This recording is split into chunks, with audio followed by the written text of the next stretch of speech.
it's Jen with Astro T Astrology. Welcome back to the channel. Today we are talking about the upcoming winter solstice. So we begin the wonderful winter season with the winter solstice on December 21st, and this is when the sun moves into Capricorn.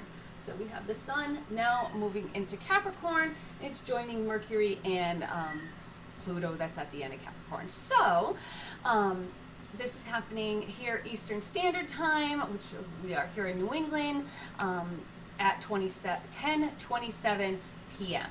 So the cardinal signs mark the changing of the seasons. So the cardinal signs, we have starting Aries, then Cancer, Libra, and Capricorn. So summer, we have summer solstice, we have Cancer. We have the winter solstice with Capricorn. And then we have the equinoxes in between, the spring equinox being Aries and the fall being Libra. So what is the winter solstice? So the winter solstice marks the shortest day of the year. So this is when the Tropic of Capricorn is tilted close, when the South Pole is tilted closest to the sun.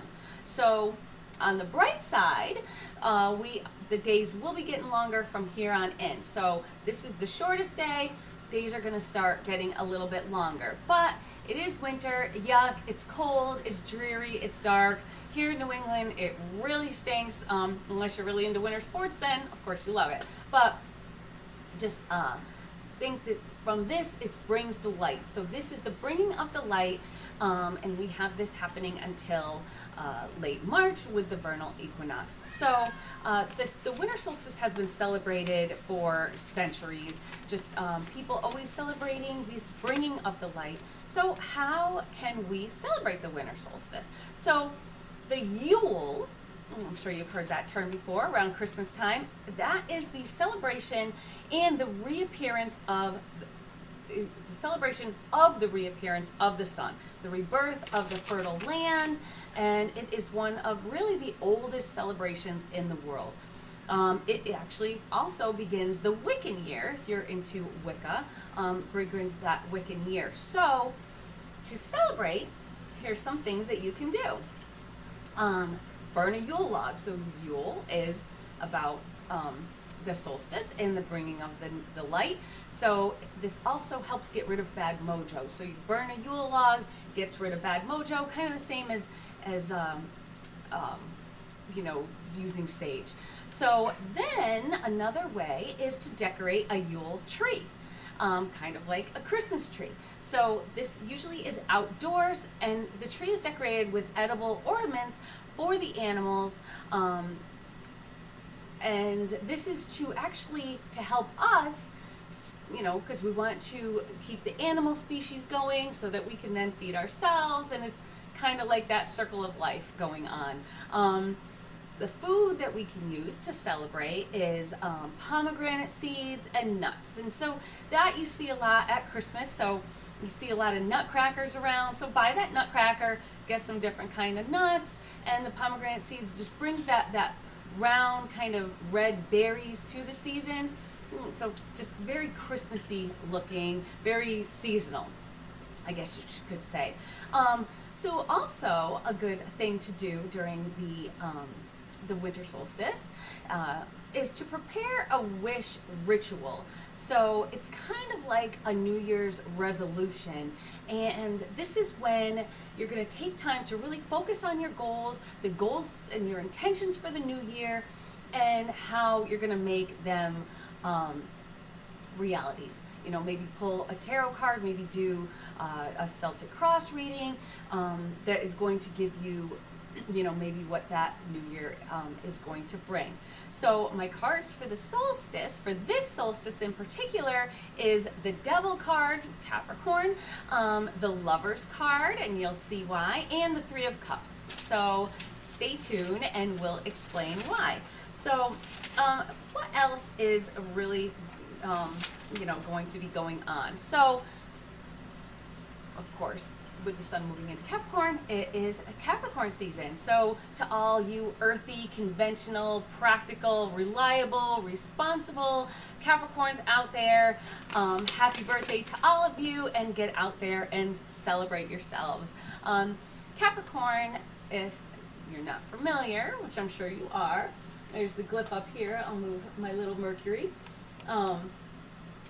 Mercury retrograde. So Capricorn is that practical sign. So where this falls in your chart and what aspects it makes to your angles, to your personal planets, to your luminaries, is, you know, how this will affect you.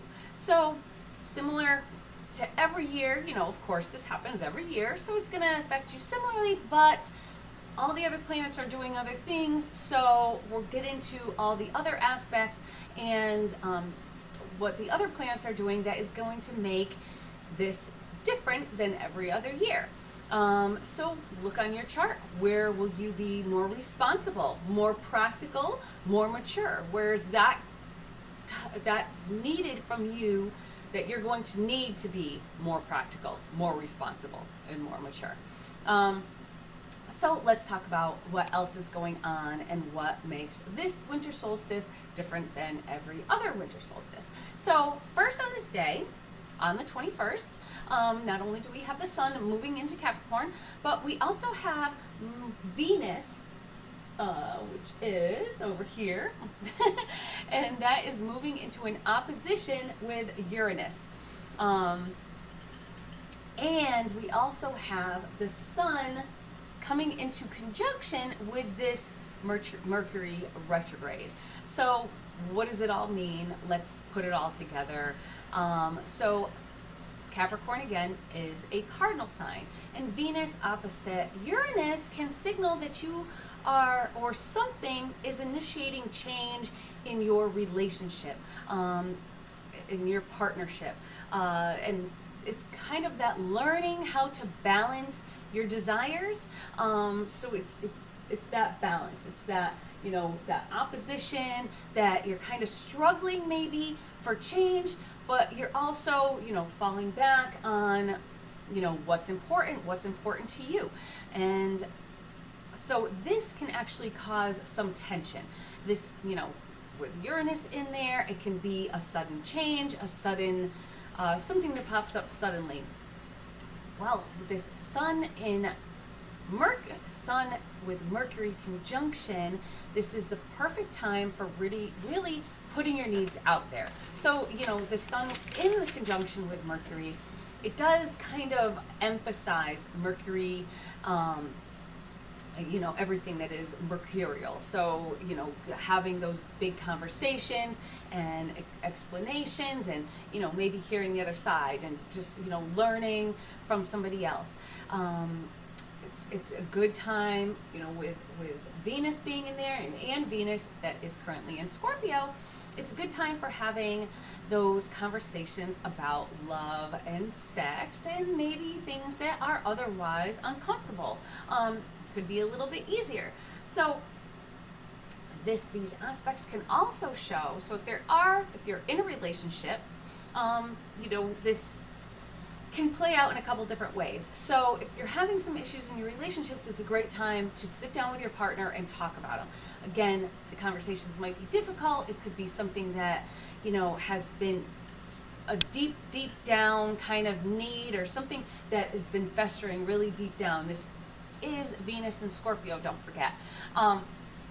So if you have those needs, desires, and you try and get those and express those needs and desires to your partner, and hopefully your partner will understand and help, and you guys can, you know, get together and work on how you're going to make things work well for the both of you, and you'll hear maybe their wants and desires in return. Because remember, this is a mundane transit, so it's not just happening to you, it's happening to everybody. It's going to be especially intense for people that have, you know, things in Scorpio, in Taurus, in that Scorpio-Taurus axis, and even in Capricorn, of course. So could be a good thing to have these conversations, but this can also show affairs. We have, Uranus in there that kind of just likes to throw wrenches in things. So being a short-lived transit, this could be a really quick affair, but it can have long-lasting effects because this is during a cardinal sign, so it's kind of like an onset. So in Capricorn, you want to be reasonable, you want to be sensible. This is not happening in Aries where you act without regard. So Venus and Uranus, they're on that Scorpio-Taurus axis. So Venus is not super happy. It's obviously in a sign of its detriment because it's in a sign of its dignity when it is in Taurus, which is where it feels comfortable. That's its home. So it's outside its home. It's kind of looking at it and it's like feeling off balance. Instead of being that happy-go-lucky Venus that it normally is, it's kind of that more moody, brooding, almost jealous, spiteful, vengeful maybe.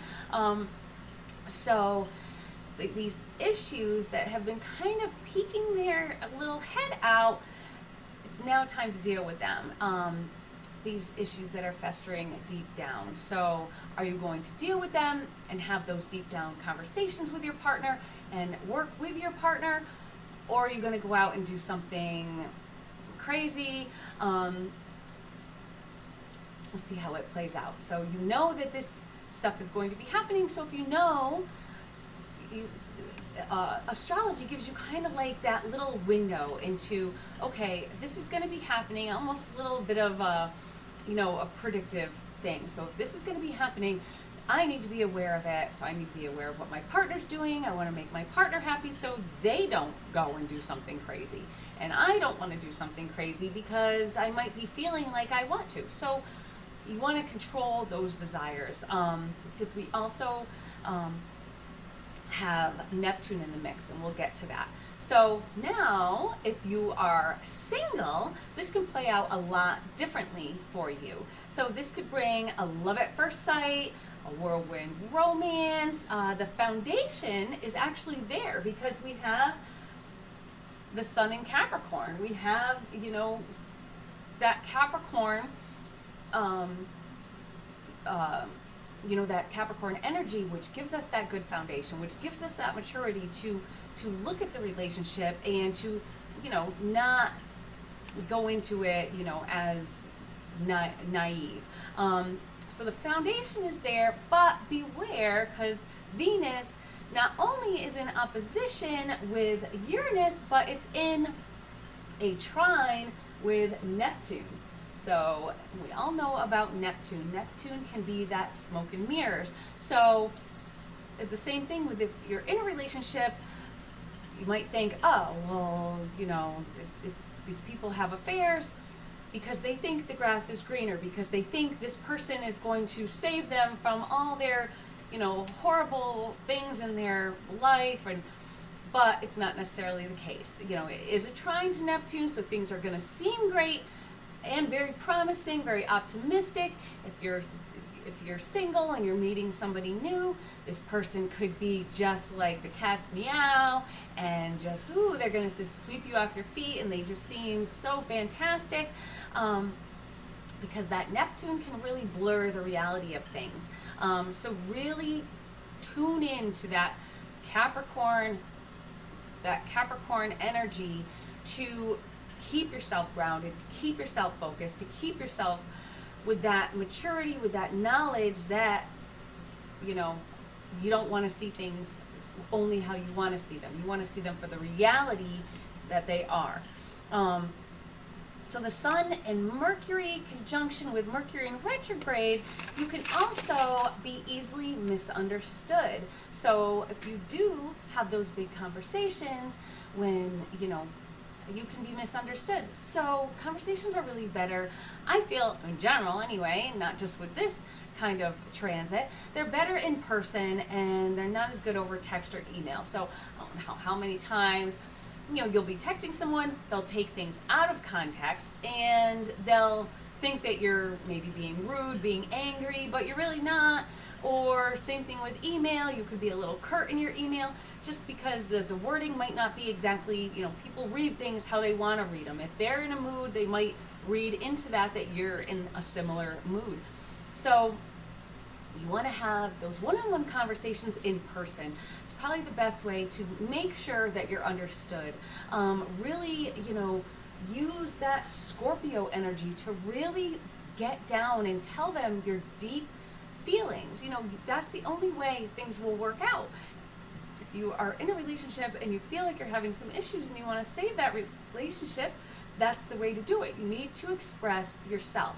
And if your partner is not interested in, saving the relationship, then you're going to know, okay, this might not be worth it.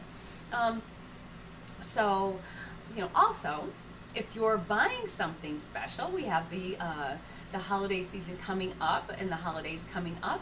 So if you're buying something special for that partner or new love interest perhaps, I would go to the store and buy it instead of buying something online. I know everybody's like shopping at Amazon and online shopping lately, but because of this Mercury retrograde, you can expect delays. If you're planning, expect delays, expect maybe things get shipped to the wrong place. So there can be all sorts of different miscommunication, misunderstandings, maybe something comes in incorrectly, because you didn't read maybe things exactly right. This Mercury retrograde can really kind of throw a wrench into that kind of thing. Or if you are planning on going and visiting this person, then you can expect delays. Maybe your flight could be delayed or even canceled, backups in traffic and that type of thing. So really, it's good to plan ahead. So, use that intensified Mercury in the conjunction with the sun that really intensifies it to plan ahead, to really, kind of get things in order. Use that Capricorn to really, okay, here's what I'm going to do. Let's think practically, let's think logically, and let's go from there. Might not be as fun as just kind of flying by the seat of your pants, but it might actually work out better in the long run. So the sun conjunction can also exacerbate these effects. So again, with the delays and stuff, the sun conjunction exacerbates the good, and being that it's in retrograde, it can exacerbate the bad. So again, plan things out in advance. So the sun is also trining Jupiter. So I would expect some good fortune, goodwill, faith, and it's a good way to really start off this holiday weekend. That is pretty much it. So I hope you all enjoyed this and you have a great week ahead, and really appreciate the people that you're with. Don't make bad decisions, make good decisions. Use that Capricorn energy to really make better decisions, logically think things through, see through that Neptune and see through that rosy, foggy, appearance, and just kind of really be serious. Use that Saturn energy to, really bring out that maturity. So I hope that you guys will all subscribe and get notified, because we have a special Christmas episode coming up next, and that is going to explain the mysteries of the holiday and how it all ties in with astrology. And I have had more fun preparing for that episode, so I'm really looking forward to it. So definitely hit that notification bell and definitely subscribe, because it's only going to make the channel grow. And I want to hear comments from you guys, because whatever you guys are looking for, I'll, try and accommodate, and I think we will have a lot of fun in this upcoming new year. We'll really grow the channel and really grow our community and grow this astrology community, so we can see what's coming up and have this little sneak peek every week and see what we can expect. So I'll see y'all soon. Bye-bye.